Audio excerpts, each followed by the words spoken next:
아버지 하나님께서 우리에게 새해를 주신다는 것은 우리를 향한 기대가 있다는 것입니다.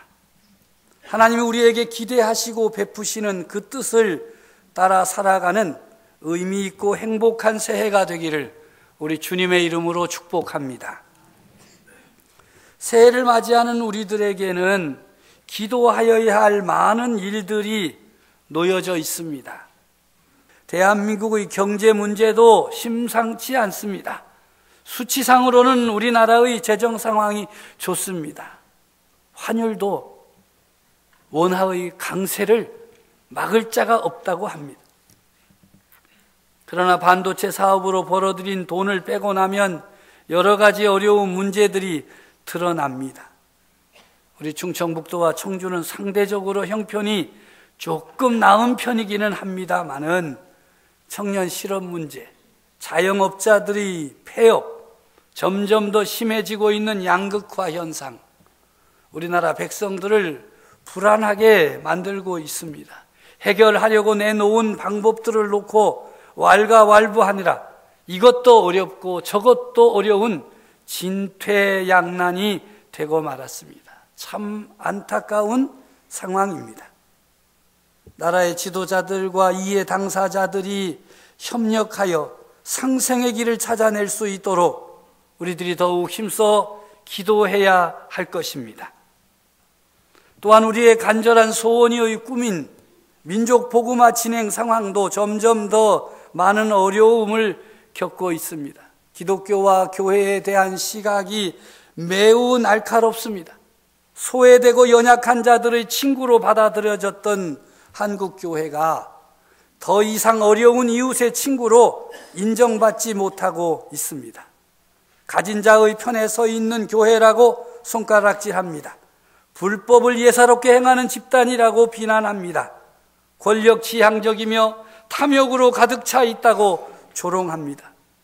그럼에도 그 누구도 당당하게 비난하고 조롱하며 손가락질하는 무리들과 맞서서 아니요! 라고 외칠 수 없는 현실이 되고 말았습니다. 우리 교회는 그렇지 않다고 아무리 말해도 이 땅에 있는 교회가 모두 동일한 하나님을 믿는 집단으로 알고 있기 때문에 저들은 기독교와 교회에 대한 비난을 멈추지 않습니다. 성을 쌓기는 힘들어도 허물기는 너무나도 쉽기에 무너지는 교회들이 많아지고 있습니다. 여러 가지 사태로 민족 복음화가 바닥을 치고 있습니다. 그래서 희망이 있습니다. 더 나빠질래야 더 이상 나빠질 것이 없으니 이제부터 바닥을 차고 올라가는 기회로 삼아야 하겠습니다. 어떻게 할 수 있겠습니까? 거룩함으로입니다. 세상과 다른 교회와 성도가 됨으로 이 바닥을 차고 올라가서 우리의 영원히 민족 복음화의 일들을 계속 감당해야 하겠습니다. 특별히 올해 창립 90주년을 맞는 우리 강서교회가 지역사회와 주민들에게 거룩함으로 다가가서 섬기며 나눔으로 사랑의 손을 먼저 내밀고 움켜쥐려고 하는 세상과는 다르게 내어줌으로 거룩함을 회복하여야 하겠습니다. 올해 새해 표를 어떻게 할 것인가 고심하다가 거룩함으로 하나님의 나라를 이루어가는 교회 두 번째로 계속하기로 했습니다. 하나님 나라 이루어가기 위해서는 우리 강서교회와 성도들이 거룩함을 제대로 회복하는 일 심화시켜야 하기 때문입니다. 거창하게 표어를 정하고 함께 외치기만 하면 이루어지는 것이 거룩이 아니기에 새해에는 구체적으로 거룩함을 회복하고 거룩함의 열매를 맺어감으로 하나님의 나라를 이루어가는 우리 강서교회와 성도들이 될 수 있도록 함께 기도하고 함께 손을 맞잡고 함께 전진할 수 있기를 간절히 바랍니다. 어떻게 하면 구체적으로 우리 교회가 거룩함으로 하나님의 나라를 이루어갈 수 있겠습니까? 오늘의 말씀을 통해서 몇 가지 살피면서 우리 교회가 거룩한 교회로 올 한 해 쓰임 받게 되기를 간절히 바랍니다. 첫째로는 너희 마음의 허리를 동이고 근신하라고 오늘 말씀 13절에 강조합니다. 사도 베드로는 비록 우리가 살아가는 매일매일이 여러 가지 시련과 악한 유혹으로 가득 찬 흉악한 세상 가운데 살고 있다 할지라도 현재의 상황 너머를 바라보아야 한다 말씀하여 주십니다. 이 말씀은 우리를 둘러싸고 있는 세상보다 더 높은 기준을 가지고 사는 것을 의미합니다.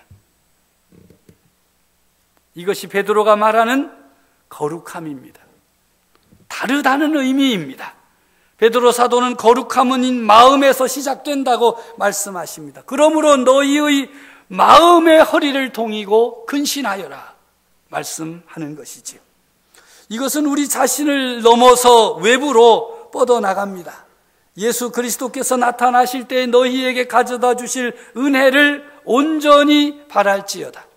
요한일서 3장 3절에는 주를 향하여 이 소망을 가진 자마다 그의 깨끗하심과 같이 자기를 깨끗하게 하느니라.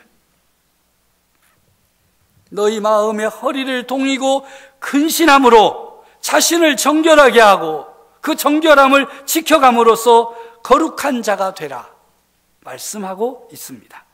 둘째로는 14절에 있는 말씀으로 너희 사욕을 본받지 말라 하십니다. 하나님의 뜻에 순종하려고 마음의 허리를 동이고 근신하려고 하는 사람들, 그리스도인들은 먼저 맞서야 할 것이 있어요. 하나님께 순종하려고 하면 하나님을 거역하는 세상의 풍조와 맞서야 됩니다. 14절에 구체적으로 표현하기를 전에 알지 못하던 때에 따르던 너희 사욕을 본받지 말고 라고 하십니다.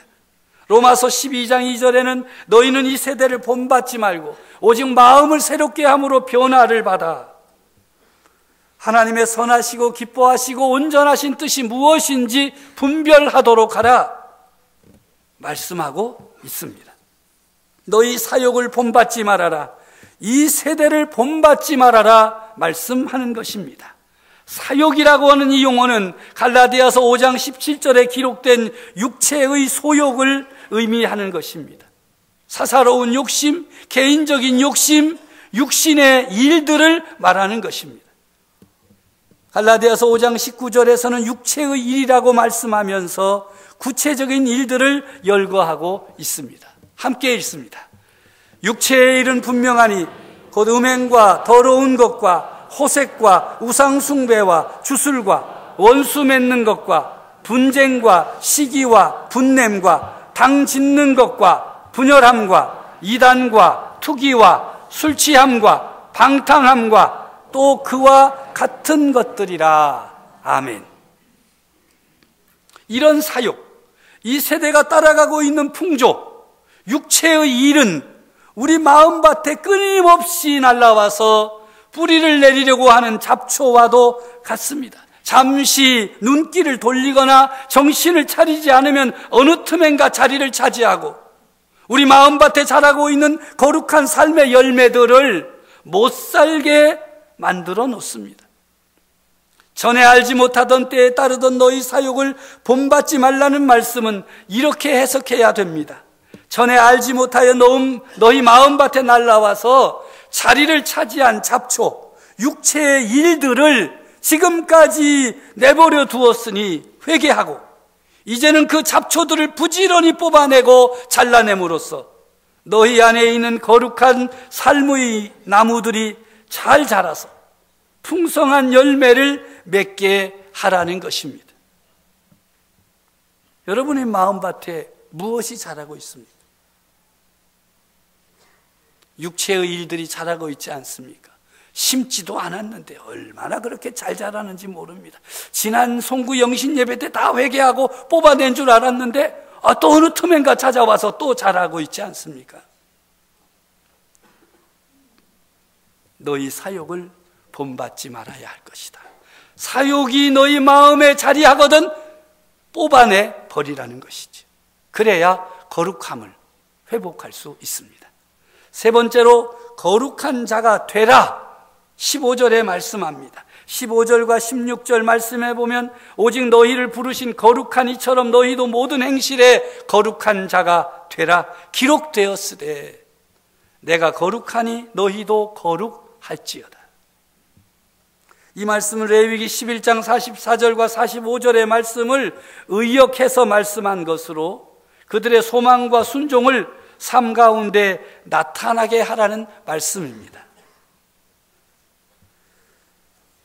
나는 여호와 너희의 하나님이라. 내가 거룩하니 너희도 몸을 구별하여 거룩하게 하고 땅에 기는 길짐승으로 말미암아 스스로 더럽히지 말라. 나는 너희의 하나님이 되려고 너희를 애굽 땅에서 인도하여 낸 여호와라. 내가 거룩하니 너희도 거룩할지어다. 레위기 20장 26절에서 다시 한번 강조합니다. 너희는 나에게 거룩할지어다. 이는 나 여호와가 거룩하고 내가 또 너희를 나의 소유로 삼으려고 너희를 만민 중에서 구별하였습니다. 거룩하게 사는 방법은 그리스도 예수를 알지 못하던 과거에 따르던 사욕을 버리고 순종하는 것입니다. 하나님의 자녀에게 합당한 모습은 순종입니다. 순종은 믿음의 표현입니다. 믿음은 좋은데 순종하지 않다면 그 믿음은 가짜거나 껍데기거나 허당입니다. 믿음은 순종으로 나타나며 거룩한 삶으로 증명됩니다. 참으로 이상한 것 하나 있지요. 자녀가 부모를 닮는다는 것입니다. 나는 절대 엄마처럼 안 산다 그래 놓고 돌아보니까 엄마처럼 살고 있고, 나는 우리 아버지처럼 절대 안 산다 해놨는데 아버지처럼 승질 부리고 사는 자신의 모습에 깜짝깜짝 놀라지 않습니다. 부모 닮게 돼 있습니다. 걱정스럽죠? 큰일 났네. 나 닮으면 안 되는데 그렇게 생각하십니까? 이처럼 성도들이 거룩하게 사는 방법은 거룩하신 아버지를 본받아 사는 것이에요. 닮아가는 것입니다. 그래서 베드로 사도는 거룩한 이처럼 거룩한 자가 되라고 말씀하고 있습니다. 하나님 아버지께서 우리를 부르실 때 우리가 본래부터 거룩하였던 것은 아닙니다. 하나님은 죄인들을 부르셔서 성령으로 거룩하게 하셨고 자녀로 삼아주셨습니다. 그러하기에 거룩하신 하나님의 자녀가 된 성도들은 모든 행실에 거룩한 자가 되어야 합니다. 하나님을 아버지라고 부르는 성도들은 아버지 하나님을 닮아야 하기 때문입니다. 우리를 보실 때 외모로 보시지 않고 각 사람의 행위대로 심판하시는 하나님을 아버지라고 믿는 성도들은 나그네로 살아가는 세상 속에서 근신하고 조심하고 성도의 길에서 벗어나지 않을까 두려워하면서 믿음의 삶을 살아야 하는 것입니다. 다시 한번 말씀드립니다. 구원받은 성도는 거기에 합당한 모습으로 살아야 됩니다. 다시 오실 예수님을 기다리며 영적으로 깨어 있어야 함은 물론이거니와 과거의 어둡고 죄악된 모습을 청산하고 하나님이 기뻐하시고 원하시는 정결하고 거룩한 삶을 살아야 됩니다. 전적으로 하나님의 은혜로 구원받은 것에 대한 감격을 품고 하나님의 뜻을 따라 순명하며 살아야 거룩의 길로 나아갈 수 있습니다. 구원의 감격이 식으면 신앙생활이 해이해질 수 있습니다. 이것을 잊지 마십시오. 요즘 내 믿음 생활에 왜 이런지 모르겠다 이러는 분들은 이 구원의 감격이 식어졌기 때문에, 하나님의 사랑에 대한 그 감동이 사라졌기 때문에 그래요. 교회와 성도들은 십자가 구속의 은혜와 자녀 삼아주신 구원의 은혜를 기억하고 감사하며 찬양과 경배를 드리는 모든 일에 최선을 다하여야 할 것입니다. 마지막으로 거룩함을 증명하는 것, 형제의 사랑으로 나타나게 되어 있습니다. 나는 이제 거룩하게 살고 구별되어 살고 말씀에 순종하고 살고 살고 아무리 그래도 증거가 있어야 되잖아. 거룩함을 증명하는 것은 형제를 사랑하는 것입니다. 하나님께 구원의 은혜를 입고 거룩한 사람이 된 성도가 반드시 해야 할 일, 그것은 바로 형제와 자매를 사랑하는 것입니다. 오늘 본문 22절의 말씀을 함께 읽습니다. 너희가 진리를 순종함으로 너희 영혼을 깨끗하게 하여 거짓이 없이 형제를 사랑하기에 이르렀으니 마음으로 뜨겁게 서로 사랑할지니라. 아멘. 우리가 구원을 받고 영생을 얻은 자로 구별되면, 거룩한 성도가 되면 외적으로 나타나는 중요한 변화가 있습니다. 그것은 바로 형제와 자매를 사랑하게 되는 것입니다. 하나님께 용서를 받고 하나님의 큰 사랑을 받았으니 이제 자신도 형제와 자매를 용서하고 사랑하는 존재로 변화된 것입니다. 여기에서 멈추지 않습니다. 성도들로 이루어진 신앙 공동체인 우리 교회는 이 지역 주민들을 섬김으로 복음의 감격과 형제 사랑이 지역 공동체로 흘러가게 하여야 할 것입니다. 은혜의 통로가 되고 축복의 통로가 되고 사랑의 통로가 되어 이 지역 공동체로 흘러가도록 하여야 할 것입니다. 교회 안에서 거룩하고 교회 안에서 사랑하는 것에 머물지 않고 세상 속에서 거룩하고 세상 속에서 신음하는 이들을 사랑하는 것으로 우리 교회가 거룩한 교회임을 증거하고 성도들이 거룩한 성도임을 증거하여야 하는 것입니다. 아주 멋지게 생긴 여자 배우 한 분을 여러분에게 오늘 초청하여 소개하려고 합니다. 사진 중에 이 사진이 제 눈길에 제일 들어서 오드리 헵번이죠. 예쁘지요? 원래 전 세계적으로 예쁜 여자입니다. 예쁘다고 안 하고 아름답다고 하죠. 그런데 이 오드리 헵번의 아름다움이 빛난 것은 한창 활동할 때보다 영화계를 떠난 뒤부터입니다. 유니세프 대사로 인권운동과 인도주의적 활동에 참가하고 제3세계 오지마을에 가서 아이들과 함께하며 미소 짓는 할머니 헵번이 사람들 눈에 젊은 시절의 그녀보다 훨씬 더 아름다웠던 것입니다. 특히 1992년도에는 암투병 중임에도 불구하고 아프리카 소말리아에 가서 봉사활동을 한 것은 유명한 일화입니다. 그녀는 이 땅에 없습니다. 이제 그 아들 션 페로는 어머니의 생전 모습이 얼마나 아름다웠는지를 기억하고 어머니의 사역을 이어받아서 어린이 재단을 운영하며 사랑 나눔 운동에 힘쓰고 있습니다.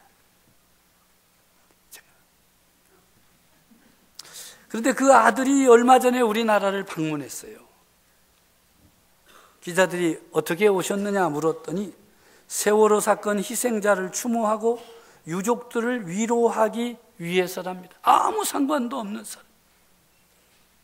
그런데 그 아픔이 전해져서 세월호 기억의 숲을 팽목항 근처에 조성하고 그들의 눈물을 닦아주고 위로하기 위해서라고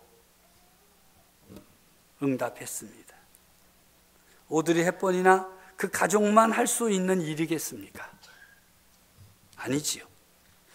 규모는 다를지라도 자신의 자리에서 티 없이 아름다운 사랑을 하며 사랑을 나누며 마음으로 뜨겁게 사랑하는 성도들이 우리 가운데 있습니다.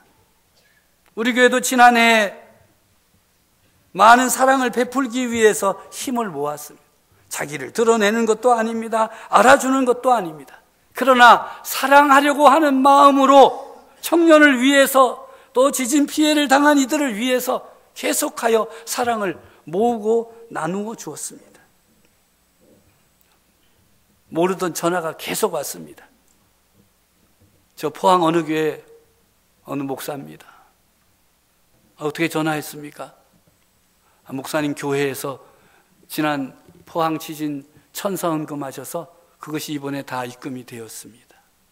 10곳에 100만 원씩 그렇게 한 것이 각 교회에 다. 그래서 제가 그랬죠. 아이고 뭐 얼마 되지도 않는 걸 가지고 뭘 이렇게 전화까지 주시냐고. 이건 제 인사죠? 그랬더니 그분들이 아닙니다. 저희들에겐 큰 힘이 되고 격려가 되었습니다. 정말 고맙습니다. 그분들 얼굴도 제가 모르는데 전화 와서. 그러니까 한 사람이 오니까 계속 오더라고요. 누가 시켰는 것처럼 바쁜데 그 기분은 얼마나 좋았겠어요. 그런 것들이 티 없는 사랑이죠.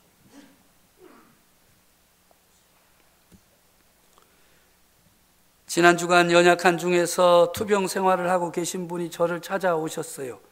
믿음의 말씀으로 권면하고 기도의 시간을 갖고 하나님의 은혜가 함께 해 주시기를 기도하였습니다. 하나님을 기대하고 기도하면 하나님의 응답, 기적의 역사가 일어날 것을 믿고 기도했습니다. 절대 포기하지 말고 하루를 살아도 포기하지 말고 하나님을 향하라 권면하고 아멘으로 응답했습니다. 그런데 그분이 자기처럼 아픔을 겪고 있는 형제와 자매를 위해 사용해 달라고 천사 헌금을 내놓으셨습니다. 그 헌금을 받은 목사의 마음이 어떠했겠습니까? 거룩함은 사랑으로 증명하는 것입니다. 말씀을 맺습니다. 올 한 해 거룩함으로 하나님의 나라를 이루어가는 우리 강서교회와 성도들이 됩시다. 마음의 허리를 동이고 깨어 근신함으로 사욕을 따르지 않고 거룩한 길로 나아갑시다. 특히 마음으로 뜨겁게 사랑하고 삶의 자리에서 사랑을 실천함으로 거룩함을 증명하며 살아가는 우리 교회와 성도 여러분들 되어지시기를 간절히 바랍니다.